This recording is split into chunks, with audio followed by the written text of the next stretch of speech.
কারণ এই দুরূদ পড়লে গুনাহ মাফ হয়। সুবহানাল্লাহ। আত্মা সাফ হয়।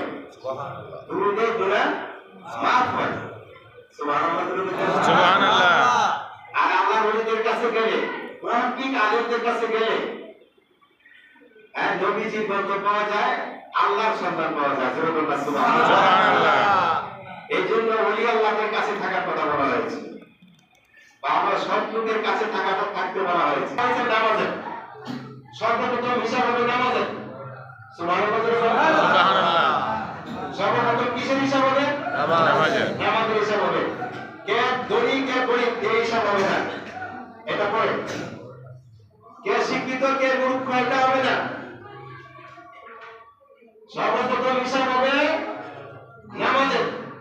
এই জন্য আমরা বলি নামাজের কথা যে প্রথমেই